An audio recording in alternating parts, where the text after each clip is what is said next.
also help with soil breakdown and in decomposition of the microbes, add nutrients to the soil. So the larger the biomass, the more carbon you capture, plain and simple. So the other environmental impact, well, the atmosphere right now is holding a lot of water globally. The larger the biomass you have, the more water storage you have. Thermal regulation. The larger the biomass you have, at ground level, the more stable the temperature is. So, in its social impacts, I can think off the top of my head 4 countries that are in a state of crisis and war over food and water. Africa. India. If you were to, Sorry. if you were to, in each city, in each neighborhood, establish a 1.5 acre permaculture communal garden, within 3 years there would be nothing to fight over, because you'd have plenty of water and plenty of food.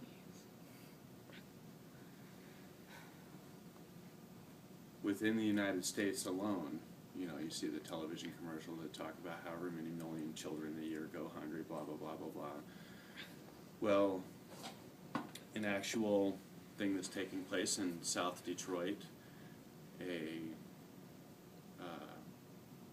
out-of-work auto mechanic guy got into permaculture and aquaculture, built a bunch of hoop houses, and is now producing year-round organic food and fish, and I think crawdads as well, in this one area. And the social impact alone, well, the crime rate went from 86% to 34% within a year. And all the kids now have something to do because they volunteer their time in the greenhouses doing the maintenance work in exchange for food. And then not only do they get all the food that they need, there's so much extra abundance, he's able to sell it at really, really low prices to the local community. So the local community is eating locally grown, organic, fresh food from 4 blocks away. And it's not charged through the roof. So the significance of that, going back to environmental impacts, there's no trucks transporting it. There's no processing factories processing it, and there's no storage facilities storing it. So there's no fuel being burned and electricity being used. It goes from the site to the consumer at a very low cost. And he's making, because it's a nonprofit, he's making enough money to where they're able to support various other community outreach programs. Just off of one site, 2.5 acres. Social impacts. So, that's going back to what I said earlier, permaculture being an umbrella, the whole design concept. That's all the things that the designer takes into mind. They look at the community in an urban environment and how will this impact everybody around? How can we get everybody around involved into working on this project? And thus benefiting from it and maximizing it and then sharing the resources that come out of it because it'll produce so much. So, and how cool would it be to walk out of a dormitory and just walk through the lawn and pick your breakfast? Pick your breakfast. Yeah, you know, you got chicken coops sitting off to the side, so you go and you open up and grab a couple eggs and then go and grab some carrots out of the, you know, carrot beds. And it would be like great relationship with the community as well, because they can come and help us do this. Yeah. I So- feel like Gonzaga will be down for those because then they can't charge us for a meal plan. If we just really? have our food. Well- But see, it would actually benefit the university because in the, yeah, that's right, it is a private university, isn't it? Yeah. Okay. So, food produced on campus could be sold for profit, and the money goes into the university coffers. And they could do like this guy does in South Detroit, sell it at a very low cost to low-income people. And so they're not going to the store and eating the polluted garbage food and cheap food. There's an alternative. And then, as a university, think of the biology studies that you could do. I mean, you got beekeeping, animal husbandry, composting, waste management, you know, using a natural ecosystem, aquaculture. You should do like a speech to the biology department. You should. So, So yeah, Gonzaga right now is going through like a climate action plan committee. Like we're trying to become carbon neutral, and so there's meetings going on right now. I just went to one today, and there's a lot of exciting stuff happening. But like they're talking about trying to get more local food and all that kind of thing. And like, how hard would it be for Gonzaga to start up, 1 acre, an acre and a half, permaculture? it would be really easy. It probably wouldn't be nothing for the student body to get 50 to 100 volunteers. If you have 50 to 100 bodies, it's amazing what you can do.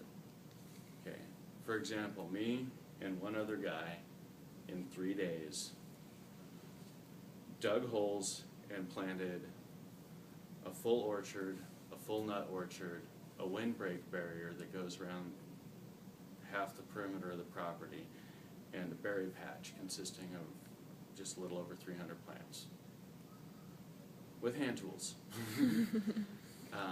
So you have 50 to 100 bodies. It would be really easy to build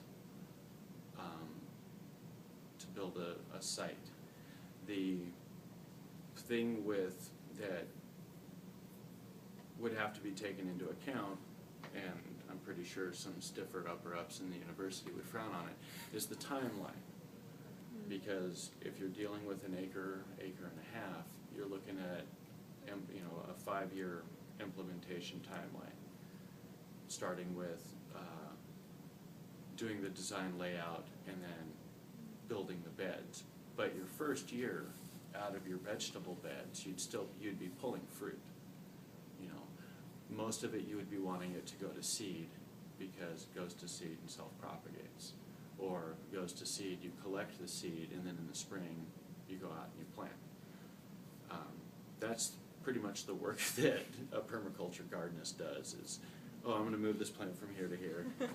Oh, okay, it's fall, time to go gather seeds. Okay, I got a jar full of seeds of this plant, that's enough. That's pretty much it. But the first year would be building everything. The second year, your vegetable beds, your herb beds, your medicinal plant beds would already be established. They would be producing well, and you would be looking at your aquaculture and your hugelculture implementation stuff. And all hugelculture is you dig hole in the ground, okay, or a trench, and you cram a bunch of rotten, or some cases, basically year-old wood, big old rounds, and you just pack it down in there as tight as you can get it, and sticks and twigs. And then you cover it up with whatever type of cake mix you want, compost, topsoil, compost, sheet mulch, all the, you build up the mound of the hugel bed. Now the purpose of it is the wood acts as a water resource. It soaks up all the water from the rainfall. And a log that big around takes roughly 800 years to decompose. So it provides 800 years worth of soil nutrients and amendments for the trees that you plant in the hugel bed to feed off of. Nature's a wonderful thing. So,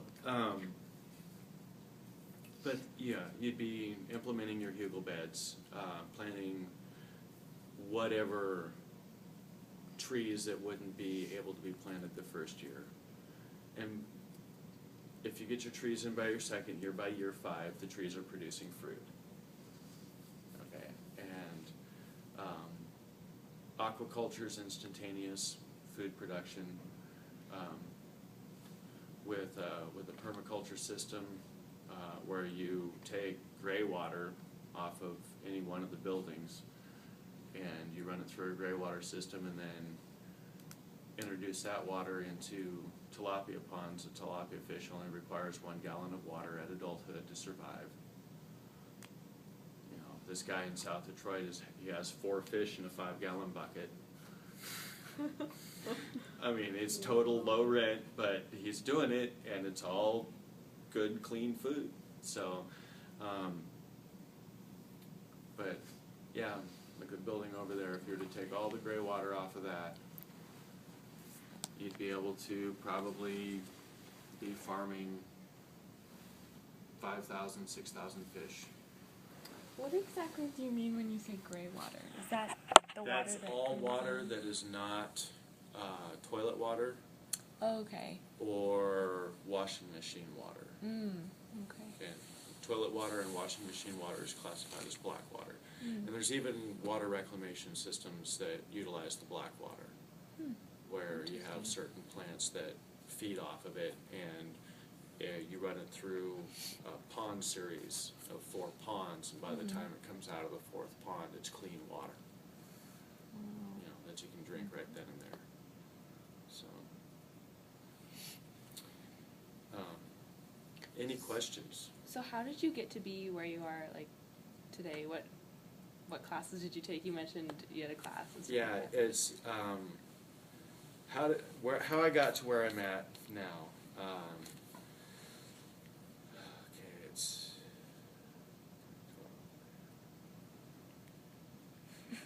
in 2009.